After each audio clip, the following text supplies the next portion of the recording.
Welcome, Elica. I'm so happy that you have agreed to join this interview because I do interviews with women I believe can inspire other women who want to change their lives by managing their time and their energy. So thank you for being here. Thank you. I'm calling this interview Powerful and Mindful because that's what we're going to focus around. But before we get into those topics, can you give everyone who's watching and listening a little bit of a context about your work, your family life, your interests? I'm a single mom to a 10-year-old daughter, and I work as a physiotherapy assistant, although I'm trained physiotherapist, and work has been challenging in the last 10 months, I would say, roughly. But yeah, I love arts, I love crafts, I love photography. So anything I can do creatively to express myself, I enjoy, whether it's crocheting or knitting or just drawing. So yes, that's me. That's your parts. I remember photography at one point as well, right? Even though you didn't mention it now. Yes, Yeah. yes. Photography, and it's a passion of mine, to actually express what I see rather than what the camera catches, if that makes sense. Yeah. In some artistic way, I guess it makes sense. Yeah. No, that's partly why we're calling this interview the creative single mom, because that's what you are, and that's what I think can help others. So you talked about your work. What do you love about it, the work that you do? I love the fact that I can sort of help my patients or clients, people, just achieve their goals.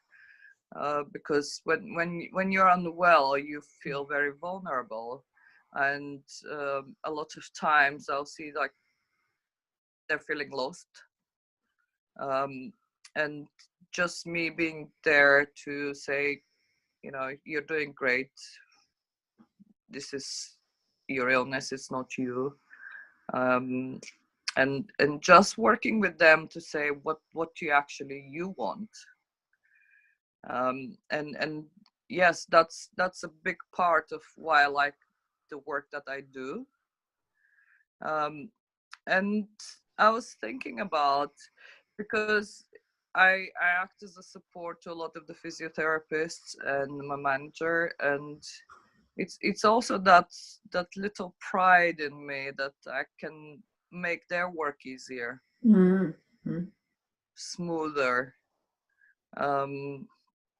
Unfortunately, to the extent where I ignored myself. Yeah, which made it like you and I talked about these last 10 months when the circumstances at work shifted and you took a lot of it on you. Yeah. Mm-hmm. Yes. So that's my work. Yeah, and I think it's very true what you say, that when you feel unwell, you're very vulnerable. I've been lucky to be healthy most of my life, but when I was in a hospital and I was really not well, then just having the support of the caretakers, then they almost become angels. So I can understand that you like that work, even though I really disliked not being my strong self. But at times you're not, and then it's really lovely to have people there to, like you say, remind them, you're not the disease, you're doing well, you'll be fine. And I've been on both sides. I had a spinal surgery, so that was and it's interestingly, I know everything, and then I felt, I wish someone's there just to hold my hand. Yeah. So yes, it's I can see it from both sides. Yeah, which probably makes it easier to be on both sides. Having been on the other side, you know what they might need. Yes, yes. Now, the type of work you do, of course, it's one way you have studied a lot of theory, and then you have the creativity on the other side. So what is it that you really love about creativity and the art and the crafts, those things that you do? I've been drawn to it since I can remember. Um, I was sort of wanted to be a fashion designer when I was my daughter's age, and we had these paper dolls that you can draw your own designs and then change the clothes. It's it's it's just expressing yourself. It's I love the sort of the freedom of it, what comes from inside, and you just go with it. And I've been like this with cooking. I can hardly follow recipes. I will always add the twist, and like, oh, what if I do this? So it's more of an exploration. It's more of what brings me joy. And I love colors, lots of colors. The brighter the better. And just putting them together and seeing that, you know, in front of you rather than in your head. And my friends will look at this and say, oh, I like that. Yeah. So it's something that brings me joy, and something that lets me take what's inside outside and be able to look at it, and in few days time I'll look at it again and I'll see something different. I love knitting, especially for my daughter's dolls, and that's probably my latest knitting projects, because it's quick to do. You can see the results very quickly, but you're entirely free to come up with the designs that you want to come. And if you make a mistake, it's easier to just say, oh, well, let me undo it, I'll redo it again in different way. So that keeps me happy, but makes her happy as well. She loves her daughter's outfit, her those outfits. So and that inspires her in a way to do her own thing. Like she created these little shops and out of shoebox and hangers and putting the clothes there, and the girls go shopping, and it's entirely new world. It's a different way of creativity than mine. I always make, well, I've made those clothes since I remember, but I wouldn't play with them in the way she's playing, like making her storylines. And so yeah, it's wonderful to see. It's funny, isn't it? Because there are so many different ways of being creative, and I think it is a need in most people, but some just don't allow themselves to take the time. So you mentioned your daughter. So what is the greatest thing about being a mom? I think that one is, I would have a hard time answering that question myself, but anyway, you're a mom. What's the great thing about that? I probably until September I would have answered differently, in a ways, but I remember when I've learned that I'm going to be a mom, and I was so excited to see what that person will become. So that's probably the thing I love the most, being there to guide her, but allowing her to be her individual self and just grow and show me what she has to bring to this world. So that's my greatest love. That's what I enjoy about being a mom. Interesting. It's kind of a curiosity in there. Like, what will you become? What can you bring to the world? Yeah, interesting. So you're also a single mom. What kind of challenges have you had to deal with as a single mom? Few, to say the least. I live in London. I'm originally from Bulgaria, so my family is not nearby, which was a challenge, a time where you need that support, just someone to stay with her until you go to your dentist appointment, for example. So, or thinking about, can I say yes to that going out with friends, or no? So she won most of the times. To again, I've allowed it to become her is the priority over me, and I didn't even realize that. I've taken on solving all her problems, even though after the age of 3, I don't need to. She can find her own solutions, but it's been just that's been the focus. Challenges when trying to parent, whatever I would say, it goes in her mind, but then she goes to dad's house and things are different. So it's difficult to navigate for her and for me. These are my values, how we go with them. So that's been a big challenge. And she's become at the age where she can manipulate more easily.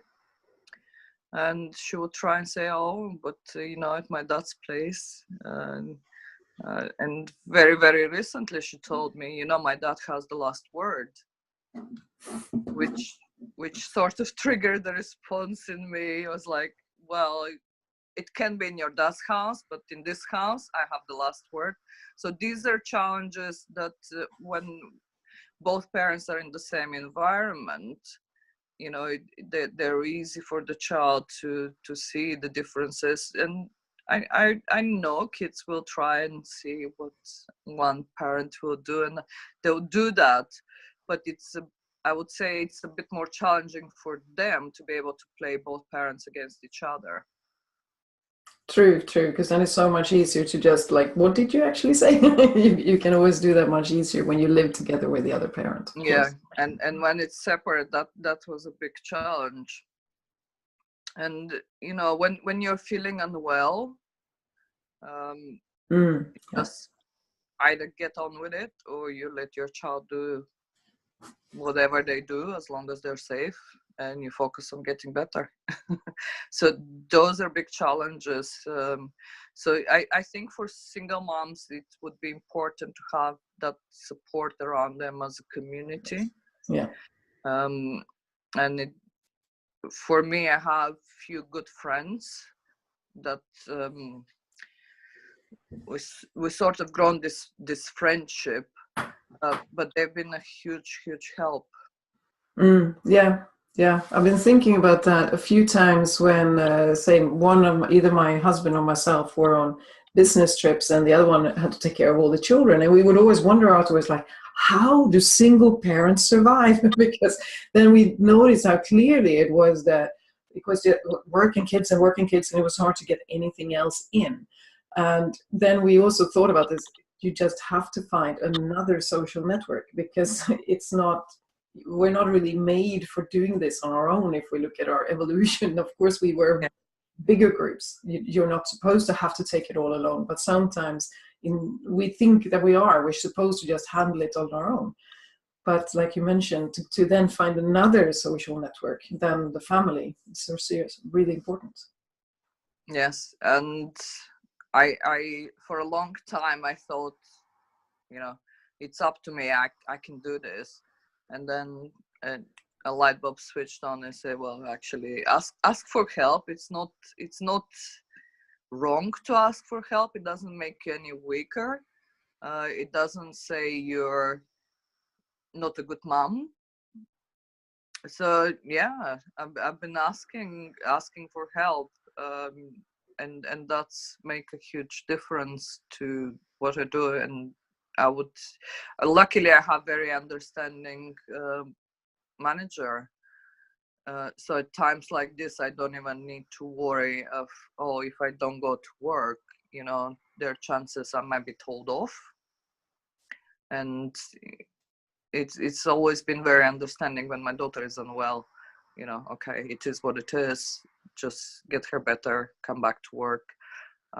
So that's been great as well. That the lack of worry if whether I'll still have my job if my daughter is ill over a period of time. which luckily she hasn't been. But the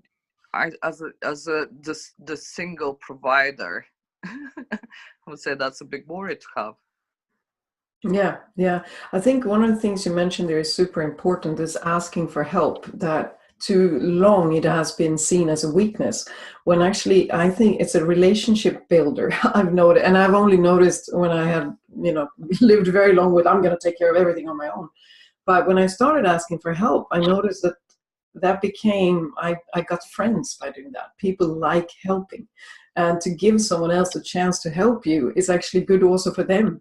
Of course, then we can help others, but it doesn't have to be that every person help you, you have to help back in an equal amount. It doesn't really work that way. We just help when we can, and we ask for help when we need it. And we will have a much nicer, say, surroundings. The relationships around us will grow because we are made to help each other. So I think that's an important part. You mentioned that your friends sometimes call you a powerhouse. What do they mean by that? Um, to be honest, I don't know what they mean by that.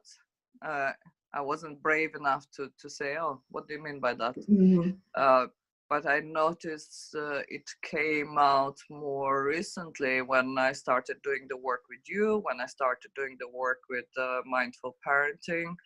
And I'll just get on with the things that will move me forward. So I reckon that's probably where the powerhouse Mm-hmm. from, that I'll get on with things and do them, and especially when it's for growing and improving myself. But I have to say, I need to be 100% behind the idea. If it doesn't make sense to me, I'll find thousands of ways to just procrastinate. So I guess that's what they mean. Mm-hmm. But if they mention it next time, I'll probably be able to ask them Yeah. what they have in mind when you say this. Yeah, it could be also that others who are not single moms and see what you deal with, and they can, because it's always harder when you are on the outside to see that. I don't know how to do that, but once you're in the situation, you will find a way, and they see you find a way that maybe they wouldn't know how to, which doesn't mean that they couldn't, but they just haven't had to, and then they don't see it. So you mentioned that we have worked together, and we work together with the holistic time management. Why is that important for you, holistic time management? So when in August, I was thinking, looking back at what I do in my days off, and it wasn't much. And I realized I'm just getting super tired, overexhausted. That there was no motivation to do the things that I enjoy doing. And I thought, well, maybe I should look at, managing my time in a different way.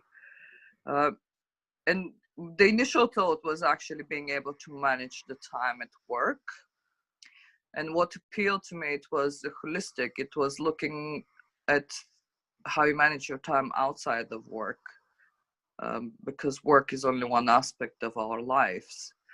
And then we had the chat, and I was like, oh, that's, I can work with that. It's something that I can learn and do better. And you quite quickly pointed out that I'm low in energy. It's not more the time management. I knew to some extent, planning trips and planning around daughter's appointments. So, but it was more, how do I use my time? And once we started the work together, it's just reinforced that I'm in the right place. And I was so excited to share with my parents, with my friends, what I've learned. And I was doing the other course at the same time, and I thought, oh, that's ironic. I'm doing these both, which means I can practice very quickly what I've learned. And yes, it's been amazing journey. But clearly I could see after week after week after week, first of all, it was my energy started to pick up, but then my creativity started popping up its head more often. And I would go with just simple what if I do that, or what if I do that, rather than, oh, I can't do it, I can't be bothered. So that was an amazing shift. Yeah, it's very well expressed, these two things I talk about, taking care of your needs to get more energy, and then the creativity came. So you take your wants, and that's when we can really use the time because we have the energy. And just like you say, then things suddenly pop up, because when you are all tired and you're just on autopilot and you're getting by, then it's really hard to see the solutions. And it's like, but I can't fit anything more in, and there isn't enough time. But when you get the energy and you let your creativity come up, then suddenly there will be these solutions. Like, oh, I can do it this way, I can do it that way.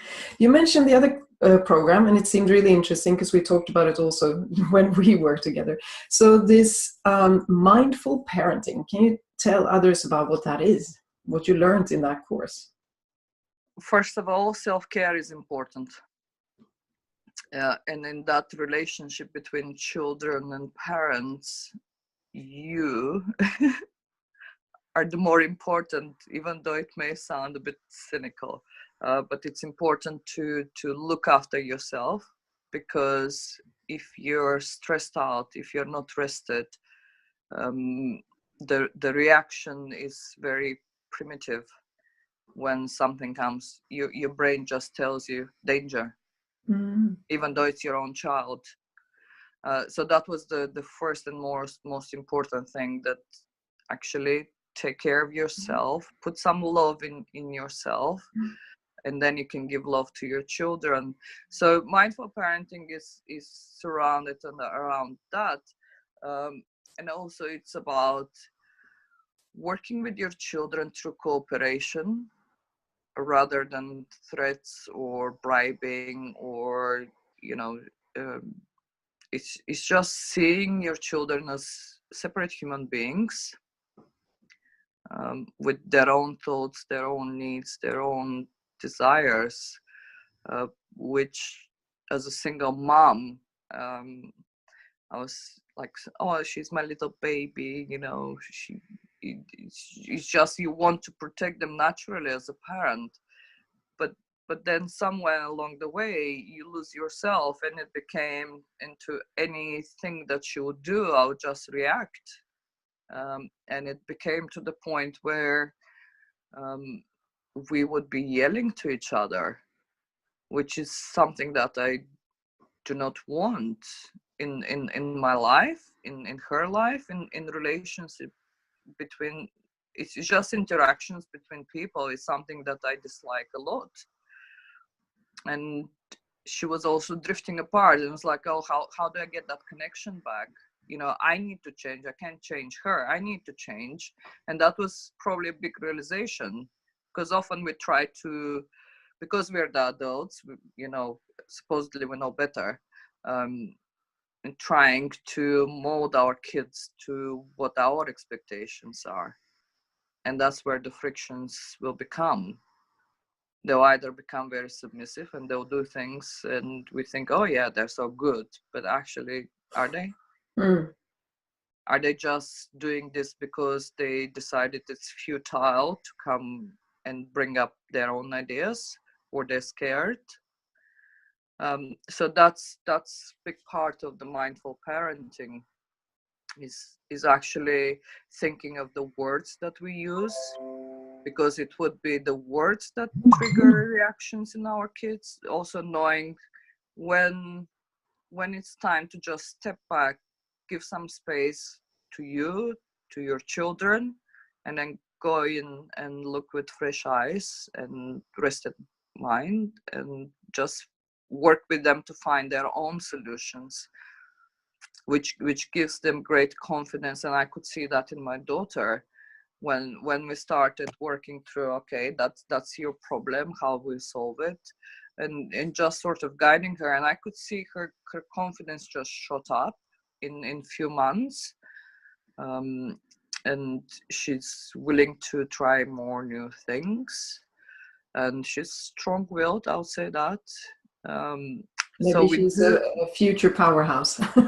yeah, so we do have sort of our frictions, but they're much, much more calmer and more productive. You know, we don't, at the end, we don't feel like one lost to the other. It's more like, okay, what can I learn from this? And she'll be like, oh, mommy, you're the best. Which she used to say a lot when she was little, and that was heartwarming, but now has more meaning, because she really thought when she says that, why she says it.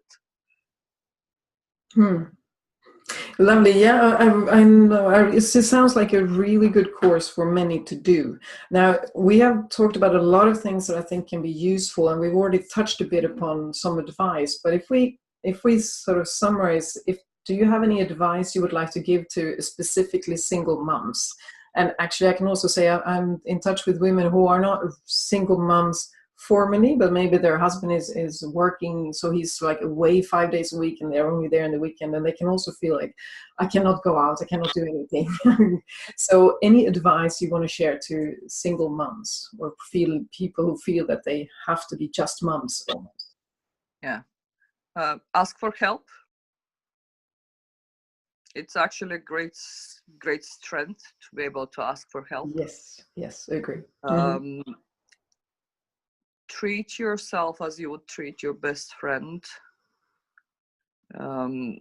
So, and by saying that, do things that actually bring you joy, even if it's 5 minutes in the day to spend time with just yourself, or whatever brings you joy. I love being by myself a lot. That's my sort of recharging place. But whatever brings you joy, it's something for you. Do it for yourself. Whether it's just a walk in the park, whether it's swimming, whether it's, you know, sitting in front of a cup of tea or a cup of coffee and just having those 5 minutes, I can breathe. So that's anyone who has to be with children on their own, you know, whether it's a single mom or whether it's parents whose one partner works for long periods of time, just give yourself at least 5 minutes a day to breathe. Fantastic. I think this is really great advice, and especially coming from you who's really lived it. So they can take it from you. You get credibility in this area. Thank you so much. I'm sure this will be useful for many. So I'm thanking you for having participated and shared. And I think it's lovely that we could now show that it's possible to be powerful and mindful. You can be strong and ask for help. And you can be a supportive mom and still let your child lead the way or just guide them. So it's a lot of great things. Thank you so much, Elica. Thank you. I think the mindfulness actually sort of gives the energy to the powerhouse. Perfect. Yes. Good. It's being aware of you, of what happens around you, just being in the present, which we take for granted. Yes, we do. And then we miss it. Then we miss the whole present. It's like, oh, what happened?